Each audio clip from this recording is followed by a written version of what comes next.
Students, आज हम राजकोषीय नीति यानी कि फिस्कल पॉलिसी पढ़ेंगे। फिस्कल पॉलिसी एक बहुत ही इम्पोर्टेंट एक कॉन्सेप्ट है इकोनॉमिक्स का, जो आपको बीए से लेकर एमए तक हर स्टेप पे आपको मिलेगा। तो इसको हम आज समझेंगे। फिस्कल पॉलिसी क्या है, राजकोषीय नीति क्या है। आप लोग पीसी इकोनॉमिक्स क्लासेस देख रहे हैं और हमने बहुत सारे वीडियोस बनाए हैं इकोनॉमिक्स के संबंध में, और ये जो वीडियो है ये संबंधित है बीए थर्ड सेमेस्टर के बेसिक्स ऑफ पब्लिक फाइनेंस से रिलेटेड है। तो उसमें हम एक अगला चैप्टर देख रहे हैं, फिस्कल पॉलिसी, राजकोषीय नीति। दो तरह की नीतियाँ किसी भी अर्थव्यवस्था को कंट्रोल करने के लिए चलाई जाती है। किसी भी अर्थव्यवस्था को सुचारू रूप से चलाने के लिए, अर्थव्यवस्था को अच्छे स्टेज में लाने के लिए दो तरह की नीतियाँ खासकर अपनाई जाती हैं गवर्नमेंट के द्वारा, किसी भी गवर्नमेंट के द्वारा, किसी भी देश के गवर्नमेंट के द्वारा। एक तो मॉनेटरी पॉलिसी होती है जिसे हिंदी में मौद्रिक नीति कहते हैं, और एक होता है राजकोषीय नीति जिसे इंग्लिश में फिस्कल पॉलिसी कहते हैं। मौद्रिक नीति का संचालन आरबीआई के द्वारा किया जाता है, reserve bank of India Bharat में, यानी कि केंद्रीय बैंक के द्वारा किया जाता है। केंद्रीय बैंक मौद्रिक नीति के हथियार के माध्यम से अर्थव्यवस्था में स्थिरता लाना और रोजगार बढ़ाना, उत्पादन बढ़ाना, जीडीपी पर कैपिटा इनकम बढ़ाना, ये सब काम करती है ताकि अर्थव्यवस्था सुचारू रूप से चलती रहे और लोगों को अच्छे दिन देखने को मिल जाए। तो इसके लिए आरबीआई या देश का केंद्रीय बैंक अनेक तरीके के मौद्रिक नीति के अंतर्गत अनेक तरीके के टूल्स होते हैं, उसका इस्तेमाल करती है। जैसे बैंक रेट हो गया, रेपो रेट हो गया, एसएलआर हो गया, तो प्रतिभूतियों का खुले बाजार में बिक्री खरीद हो गया। तो ये तमाम जो उसके टूल्स हैं, हथियार हैं, उसके माध्यम से आरबीआई अर्थव्यवस्था में स्थिरता लाने की कोशिश करती है, रोजगार बढ़ाने की कोशिश करती है और उत्पादन बढ़ाने की कोशिश करती है।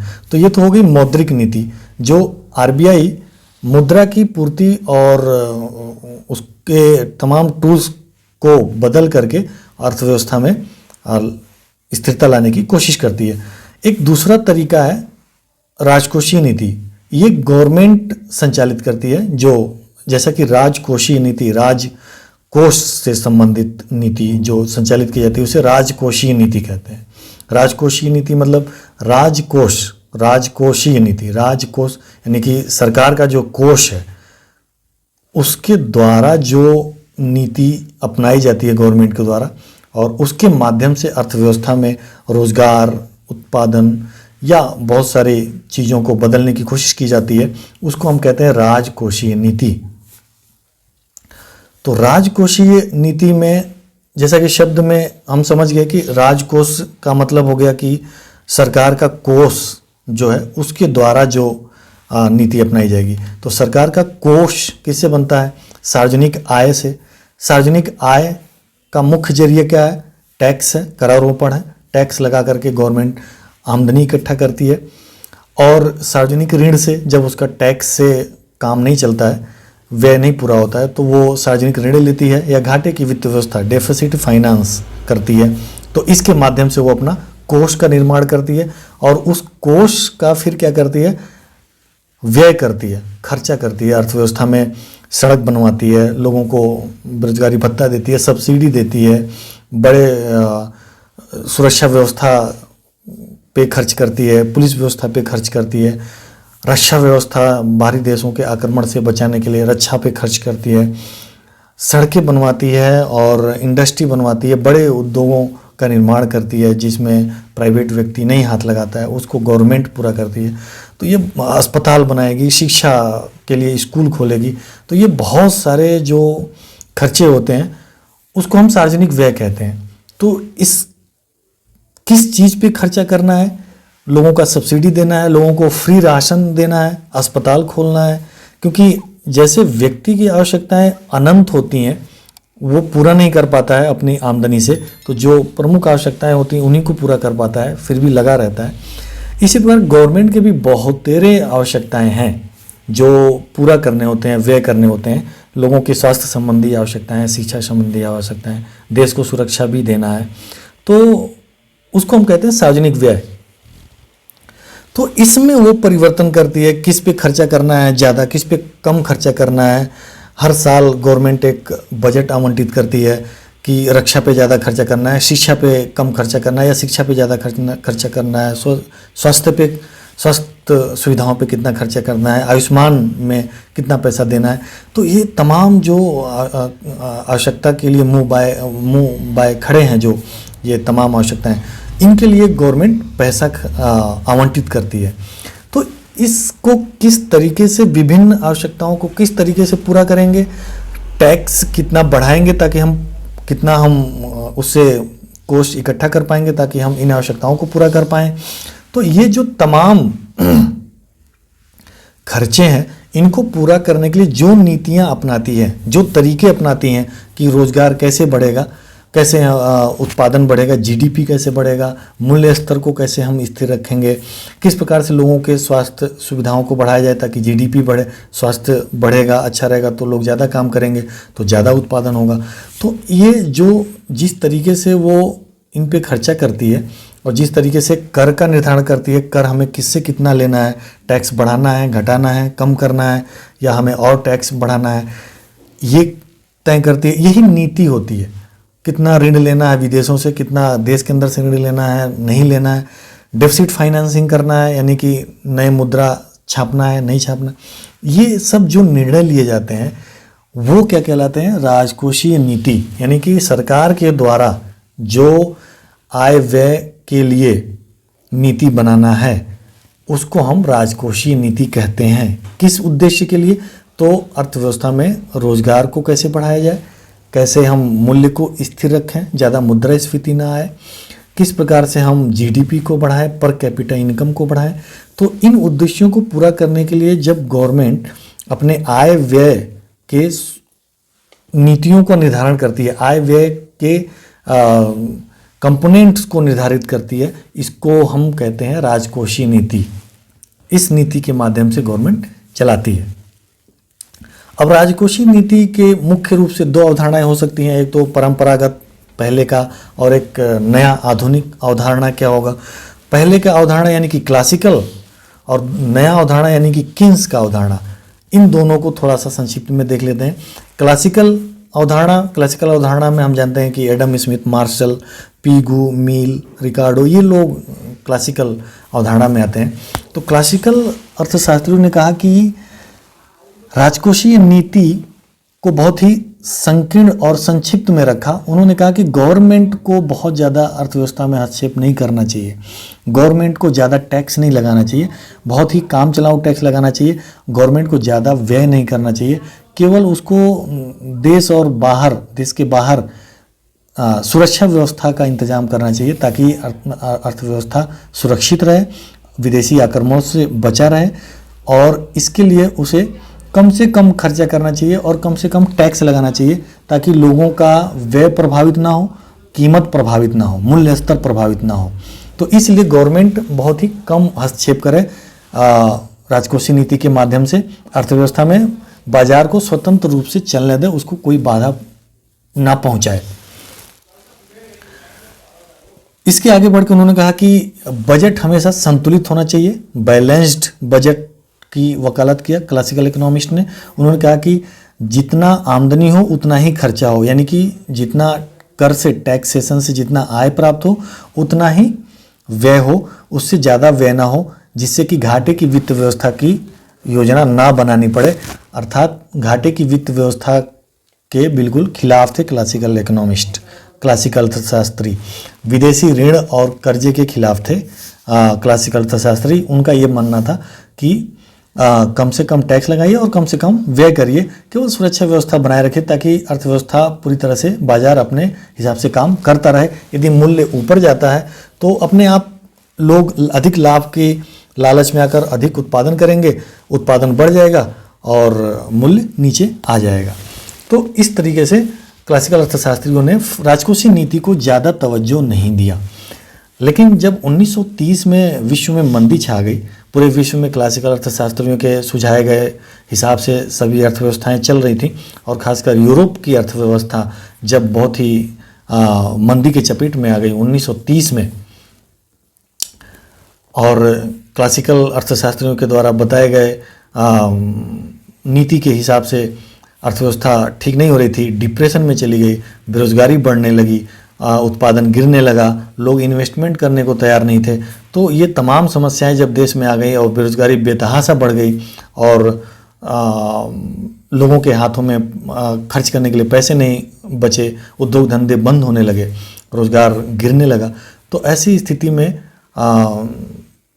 किन्स का एक पुस्तक प्रकाशित होता है 1936 में, general theory of employment, interest and money, और उसमें उन्होंने क्लासिकल अर्थशास्त्रियों का जमकर आलोचना करते हैं और वो कहते हैं कि जब ऐसी स्थिति में निवेश गिर रहा हो, रोजगार गिर रहा हो, उत्पादन गिर रहा हो, तो मौद्रिक नीति पर्याप्त नहीं है अर्थव्यवस्था को चलाने के लिए, और ऐसे स्थिति में सरकार को खुल के सामने आना चाहिए और उसको अर्थव्यवस्था की बागडोर अपने हाथ में लेना चाहिए और गवर्नमेंट को इन्वेस्टमेंट करना चाहिए, क्योंकि प्राइवेट इन्वेस्टर हमेशा प्रॉफिट देख के इन्वेस्ट करता है। गवर्नमेंट ही एक ऐसी बॉडी है जो बिना प्रॉफिट के इन्वेस्ट करती है, उसका उद्देश्य सोशल वेलफेयर होता है, प्रॉफिट मैक्सिमाइज करना नहीं होता है।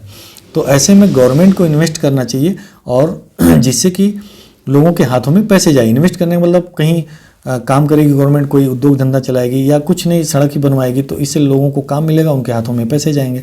तो ये काम गवर्नमेंट को करना चाहिए, ताकि लोगों के हाथ में पैसे जाएंगे तो लोग खर्चा करेंगे तो फिर से डिमांड बढ़ेगी, फिर डिमांड बढ़ेगी तो उत्पादन बढ़ेगा तो फिर रोजगार के अवसर सृजित हो जाएंगे।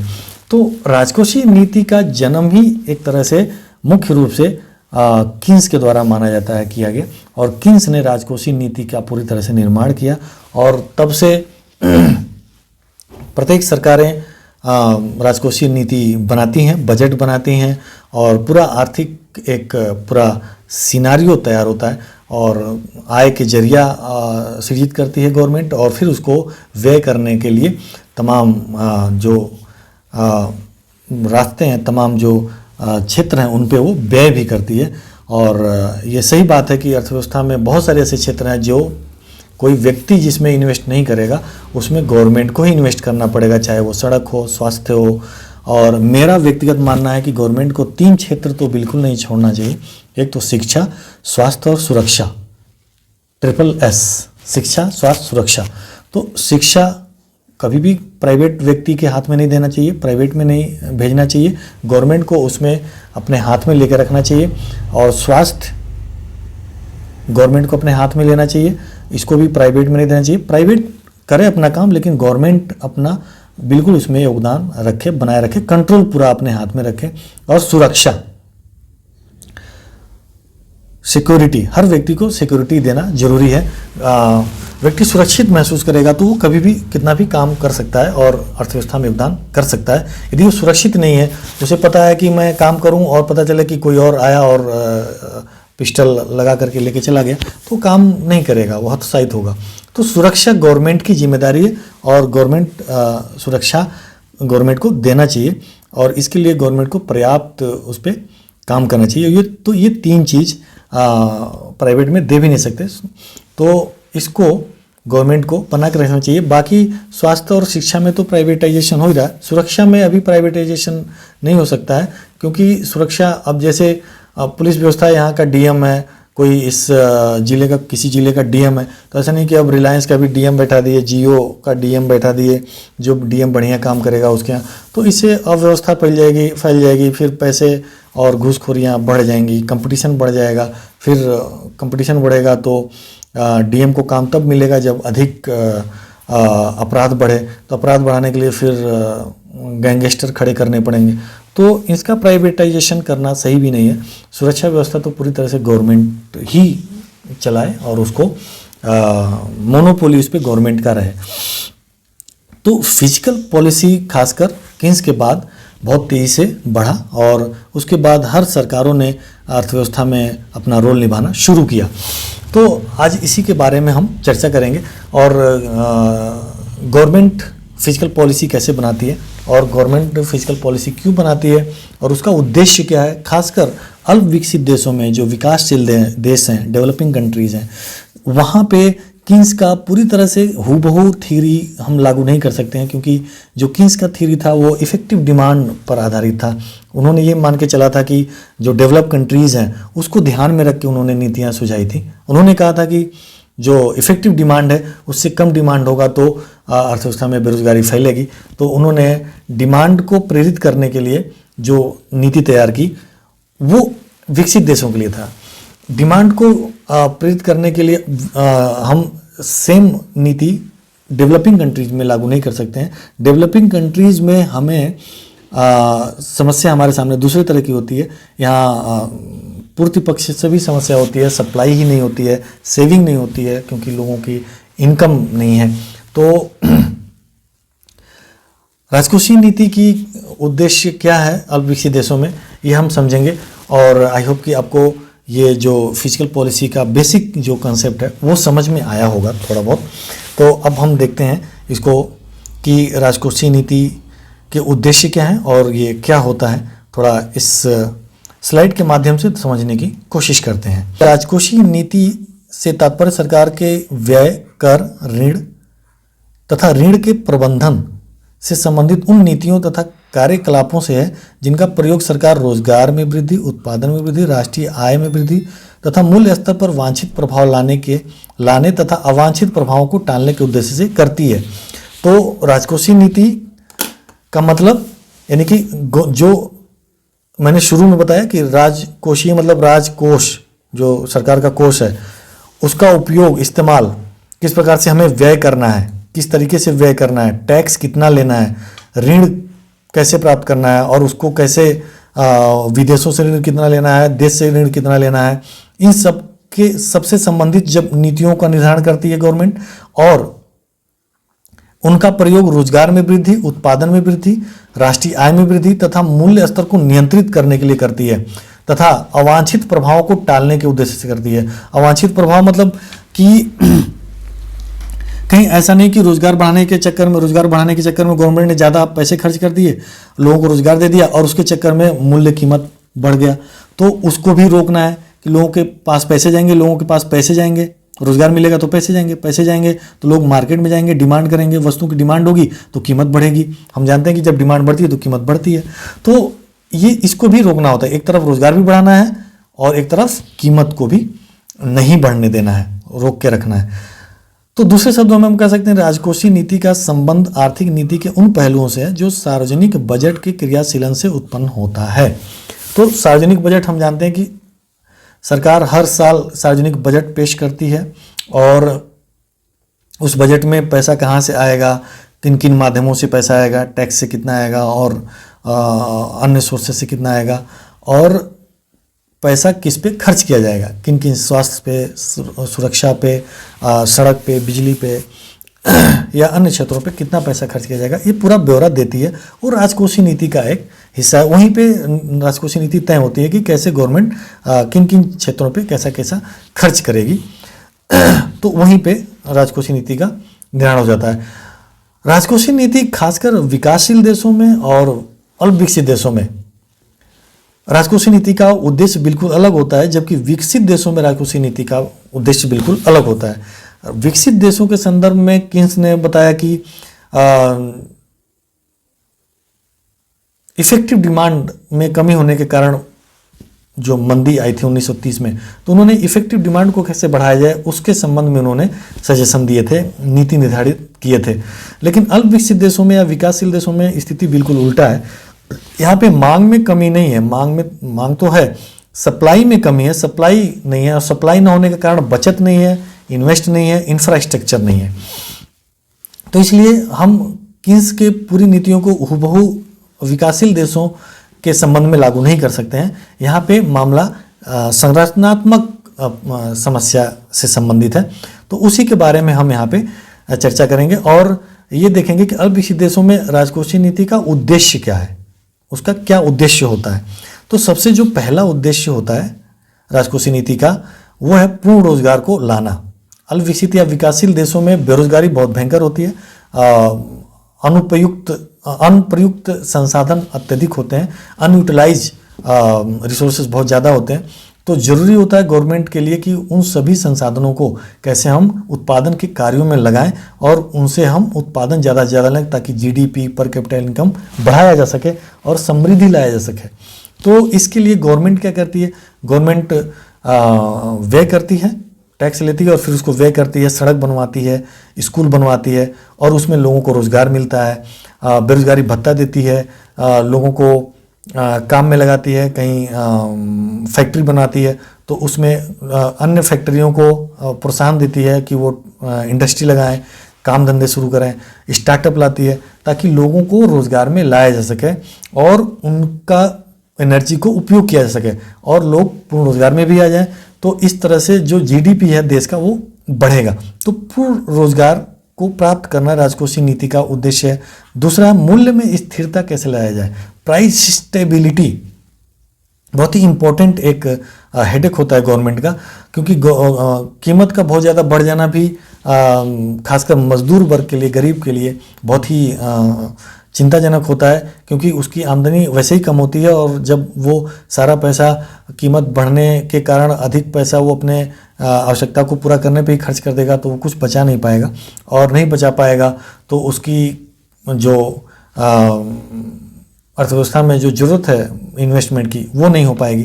तो इसलिए कीमत को इस्टेब्लिश करना, स्टेबल रखना बहुत ही ज़रूरी होता है और इसके लिए गवर्नमेंट अनेक तरीके से कार्य करती है। राजकोषीय नीति के माध्यम से वो उन उद्योगों को प्रोत्साहित करती है जो जिन वस्तुओं की कीमतें बढ़ रही हैं उसके सब्स्टिट्यूट्स गुड्स का उत्पादन कर सकें और उत्पादन गवर्नमेंट करती भी है और ताकि उसका सब्स्टिट्यूट गुड्स लाया जा सके जिससे कि उसके कीमत को नीचे लाया जा सके। तो मूल्य को स्थिर रखना राजकोषीय नीति का दूसरा सबसे इम्पोर्टेंट एक उद्देश्य है। आर्थिक विकास की दर में तेजी लाना है, accelerating the rate of economic growth, आर्थिक विकास की दर को बढ़ाना। इसके लिए गवर्नमेंट राजकोषीय नीति के माध्यम से स्कूल बनवाती है, खर्चा करती है स्कूल पर, लोगों को साक्षर बनाती है, स्वास्थ्य सुविधाओं पे आयुष्मान योजना ला करके और अन्य स्वास्थ्य सुविधाएं और अस्पतालों का निर्माण करके, फ्री दवाओं को बांट करके लोगों को स्वास्थ्य रूप से मजबूत करते हैं। लोग जब स्वस्थ रहेंगे तो अधिक काम करेंगे, अधिक काम करेंगे तो अधिक उत्पादन होगा, तो इससे आर्थिक विकास बढ़ेगा। तो इस तरीके से लोग सुरक्षा पे व्यय करती है, लोग ज़्यादा सुरक्षित रहेंगे तो लोगों को कार्य करने की जो इच्छा है वो ज़्यादा बढ़ेगी और भय नहीं रहेगा, डर नहीं रहेगा। वो जो पैसा अर्जित करेंगे, जो आमदनी कमाएंगे, जो इनकम कमाएंगे वो उन्हीं का रहेगा और उसको अपने ऊपर उपभोग करेंगे। तो इस तरीके से गवर्नमेंट राजकोषीय नीति के माध्यम से आर्थिक विकास को बढ़ाती है। नेक्स्ट है संसाधनों का इष्टतम आवंटन, optimum allocation of resources. Government अपने राजकोषीय नीति को इस प्रकार से लागू करती है कि जो संसाधन है उनको सही जगह लगाया जा सके। ऐसा नहीं कि कोई रिसोर्सेज गलत जगह लगाए और उत्पादन उसका और ज़्यादा हो सकता था यदि वो सही जगह लग जाता। तो अब ऐसा नहीं कि जो इंजीनियरिंग पढ़ लिया है और वो चपरासी का काम कर रहा है, बीटेक कर लिया और चपरासी का जॉब कर रहा है। तो गवर्नमेंट को राजकोषीय नीति इस प्रकार से बनाना चाहिए कि लोगों को सही जगह मिल जाए, जो संसाधन है उनको सही जगह मिले और उनका अधिक से अधिक उपयोग हो सके, तो इससे भी उत्पादन बढ़ेगा। नेक्स्ट है आय और धन का न्याय संगत वितरण, equitable distribution of income and wealth. तो इसके लिए गवर्नमेंट राजकोषीय नीति इस प्रकार से बनाती है कि जो अमीर हैं उनसे ज़्यादा टैक्स लिया जा सके और उसको गरीबों पर खर्च किया जा सके। जैसे फ्री राशन व्यवस्था, स्कूलों की व्यवस्था किया जाए जिसमें शिक्षा को फ्री किया जाए, लोग जो गरीब हैं उनके बच्चे साक्षर हो सकें, वो शिक्षा ग्रहण कर सकें। और ऐसे में जब गरीब का बच्चा पढ़ेगा, साक्षर होगा तो डॉक्टर और इंजीनियर बनेगा या कोई बड़ा उद्योगपति बनेगा, तो इससे आय की असमानता कम होगी, वो भी अमीर बनेगा। तो ये ज़रूरी है कि आय की असमानता को कम किया जाए और अमीरों के लिए भी ये सोचना चाहिए कि गरीबों को भी पैसा मिले, उसको अमीरों को टैक्स से नहीं बचना चाहिए, टैक्स चोरी नहीं करना चाहिए, उनको गवर्नमेंट को टैक्स देना चाहिए। ये उनके लिए भी अच्छा इसलिए है क्योंकि जो गरीब हैं उनके पास पैसा यदि नहीं रहेगा, वो बेरोजगार रहेंगे, भूखमरी के शिकार रहेंगे, आवश्यकताएं उनकी पूरी नहीं होंगी, तो फिर वो अपराध करेंगे, फिर अमीरों को किडनैप करेंगे उनका डिजिटल अरेस्ट कर लेंगे, उनके खाते से पैसे उड़ा लेंगे, मतलब अपराध बढ़ेगा और उनको जान माल का खतरा रहेगा। तो अमीरों को भी सोचना चाहिए कि जो गरीब हैं उन तक भी उनकी आवश्यकताएं पूरी हों। तो इससे क्या होगा कि जो गरीब है उसको जब आवश्यकताएं पूरी होंगी तो अच्छा काम करेगा, वो योगदान करेगा, उसको अवसर मिलेगा रोजगार के लिए, काम करने के लिए, तो वो काम करेगा, तो वो उत्पादन में योगदान देगा और अमीरों के प्रति उसका कोई अपराध भाव नहीं रहेगा। तो इससे असमानता तो खत्म नहीं हो पाएगी लेकिन कम हो जाएगी। गैप जो है अमीर गरीब के धन के बीच जो गैप है वो कम हो जाएगा और इससे अर्थव्यवस्था में विकास भी होगा। और क्योंकि एक दूसरा प्रभाव ये भी होता है कि जो गरीब है उसके पास यदि पैसा जाता है तो उसकी उपभोग करने की प्रोपेंसिटी ज़्यादा होती है। हम जानते हैं मार्जिनल प्रोपेंसिटी टू कंज्यूम, जो उपभोग की प्रवृत्ति है वो मजदूरों में ज़्यादा होती है क्योंकि उसकी आवश्यकताएं पूरी नहीं होती हैं। अमीरों की एमपीसी कम होता है, उपभोग प्रवृत्ति कम होती है क्योंकि उनकी सारी आवश्यकताएं पूरी हो गई होती हैं, तो उनकी बचत ज़्यादा होते हैं। मजदूर वर्ग का, गरीब का उपभोग प्रवृत्ति ज़्यादा होता है और अपना ज़्यादा पैसा उपभोग करता है, तो इससे मांग बनी रहती है। मांग जरूरी है अर्थव्यवस्था में क्योंकि मांग रहेगा तभी उत्पादन होगा, तभी रोजगार मिलेगा। तो आय एवं धन की असमानता को कैसे कम किया जाए, राजकोषीय नीति का यह भी एक उद्देश्य होता है और इसके लिए गवर्नमेंट अमीरों से टैक्स लेती है और गरीबों पर खर्च करती है जिससे कि आय की असमानता को कम रखा जाए। आर्थिक स्थिरता, आर्थिक इकोनॉमिक स्टेबिलिटी रखा जाए, अर्थव्यवस्था में ज़्यादा उतार चढ़ाव ना हो। ऐसा नहीं कि अर्थव्यवस्था में कभी विकास दर बहुत ज़्यादा चला गया और कभी बहुत कम हो गया, अर्थव्यवस्था में कभी बहुत तेज़ डिमांड बढ़ गई, कभी बिल्कुल डिमांड बंद हो गई, कभी तेज़ी आ गई, कभी मंदी आ गई। तो इससे क्या होता है, इन्वेस्टमेंट करने वाला जो व्यक्ति है वो डरता है कि पता नहीं कब क्या हो, तो इन्वेस्टमेंट नहीं करता है। कभी प्राइस बहुत तेज़ी हो गया, 15-20% इन्फ्लेशन चला गया, मुद्रास्फीति, और कभी 2% आ गया, यानी कि वस्तुओं के दाम बहुत कम हो गए, यानी कि इंडस्ट्रियलिस्ट को घाटा होने लगा।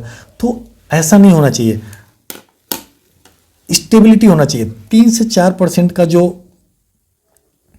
3 से 4% का इन्फ्लेशन अच्छा माना जाता है। तो इसी के आसपास आजकल जैसे डबल डिजिट में इन्फ्लेशन चला जा रहा है तो वो ठीक नहीं होता है क्योंकि इसकी मार ज़्यादातर गरीब वर्ग, मजदूर वर्ग को पड़ती है। तो आर्थिक स्थिरता के लिए हम जो मनी इन्फ्लेशन है, जो कीमत है, उसको हम स्टेबल रखने की कोशिश करते हैं। इसके लिए गवर्नमेंट उन वस्तुओं की कीमतों को नियंत्रित करती है जिनकी कीमतें बहुत ज़्यादा हो गई हैं, बहुत तेज़ी से बढ़ रही हैं। उनकी सब्स्टिट्यूट गुड्स का उत्पादन बढ़ाती है या उन पर टैक्स लगाती है ताकि वो नीचे रखें, उन पर निगरानी करती है। तो इस तरीके से और दूसरी तरफ यह है कि उसके उत्पादन को बढ़ाने के लिए कोशिश करती है ताकि उत्पादन बढ़ेगा, पूर्ति बढ़ जाएगी, पूर्ति बढ़ेगी तो उसकी कीमत वैसे ही कम आ जाएगी। और राजकोषीय नीति का उद्देश्य एक ये रहता है, पूंजी निर्माण और वृद्धि, कैपिटल फॉर्मेशन एंड ग्रोथ। तो इसको कैसे गवर्नमेंट अपने कोष का ज़्यादातर इस्तेमाल आधारिक संरचना को करने में करती है जिससे पूंजी निर्माण हो। पूंजी निर्माण बहुत ही जरूरी होता है। पूंजी निर्माण तय करता है कि आपके देश का जीडीपी क्या होगा, उत्पादन क्षमता क्या है आपकी। तो इसमें नई मशीनों का निर्माण करना होता है, सड़क बेहतर हो, बिजली बेहतर हो और बड़े बड़े परियोजनाएं हो, बड़े बड़े बिजली परियोजनाएं हों, पुल बड़े बड़े हों, बड़े प्रोजेक्ट हों। तो ये जब बनते हैं तो अर्थव्यवस्था का इंफ्रास्ट्रक्चर मजबूत बनता है। अस्पताल, अच्छे अच्छे अस्पताल हों, अच्छा एजुकेशन हब हो, दूर दूर तक अच्छे इंस्टीट्यूशन हो, तो ये पूंजी का निर्माण करते हैं। तो जो पूंजी निर्माण जब होगा तो अर्थव्यवस्था के उत्पादन क्षमता में वृद्धि होती है। उत्पादन क्षमता में जब वृद्धि होती है तो अर्थव्यवस्था का जीडीपी बढ़ता है, पर कैपिटल इनकम बढ़ता है। ये तभी होगा जब राजकोषीय नीति आपकी अच्छी होगी। तो राजकोषीय नीति में आय गवर्नमेंट का हो और उसको इंफ्रास्ट्रक्चर पे व्यय हो, नई मशीनों का निर्माण हो, नए पुल हों, नए सड़कें बनाई जाएं, नए बिजली परियोजनाएं बनाई जाएं, तैयार किए जाएं, नए अस्पताल बनाए जाएं। तो इससे अल्पविकसित देशों के विकास में तेजी आएगी। तो राजकोषीय नीति का ये एक उद्देश्य होता है अल्पविकसित देशों में निवेश को प्रोत्साहित करना, इनकरेजमेंट ऑफ इन्वेस्टमेंट। तो राजकोषीय नीति का एक बहुत ही इम्पोर्टेंट ये उद्देश्य होता है। कि निवेश को कैसे प्रोत्साहित किया जाए। तो ये जो पहला पॉइंट अभी हमने 7 नंबर पॉइंट हमने बताया, पूंजी निर्माण। जब ज़्यादा ज़्यादा पूंजी निर्माण होगा तो इससे निवेश प्रोत्साहित होगा, प्राइवेट इन्वेस्टमेंट प्रोत्साहित होगा। और जब अच्छे सड़क मिलेंगे, उसको पता होगा हम जो उत्पादन करेंगे तो सड़कें अच्छी हैं, कम समय में विभिन्न शहरों में हमारा जो माल है पहुंच जाएगा और ज़्यादा खर्चा नहीं आएगा, क्योंकि सड़कें अच्छी रहेंगी तो उसके टायर नहीं खराब होंगे, रास्ते में जो गाड़ी है वो खराब नहीं होगा और बहुत तेज़ी से और कम लागत में हमारे माल जो हैं वो पहुंच जाएंगे अनेक जगहों पे, और उसका कॉस्ट, ट्रांसपोर्टेशन कॉस्ट कम आएगा। और अच्छे यंत्र हैं, बिजली हमें पूरा मिल रहा है, गवर्नमेंट की तरफ से सहयोग मिल रहा है हमारा। तो राजकोषीय नीति इसको प्रोत्साहित करती है, निवेश को प्रोत्साहित करती है, प्राइवेट निवेश को, पूंजी निर्माण करके प्राइवेट इन्वेस्टर को प्रोत्साहित करती है। इसके लिए सुरक्षा व्यवस्था अच्छा रखेगी। सुरक्षा व्यवस्था अच्छा रहेगा तो जो विदेशी निवेशक है और जो देश का निवेशक है वो प्रोत्साहित होगा कि हम काम करेंगे तो हमारे इंडस्ट्री में चोरी नहीं होगी, हमारी इंडस्ट्री में कोई धमकाएगा नहीं, और जो विदेशी इन्वेस्टर है वो भी आकर्षित होगा कि यहाँ पे सुरक्षा है, सब सुरक्षित हैं हम सभी लोग, तो वो भी इन्वेस्टमेंट करने के लिए प्रोत्साहित होगा। तो इन्वेस्टमेंट प्रोत्साहित करना भी फिस्कल पॉलिसी का बहुत ही इम्पोर्टेंट एक रोल होता है। तो ये कुछ ऑब्जेक्टिव्स थे, उद्देश्य थे राजकोषीय नीति का। आई होप कि आपको समझ में आया होगा।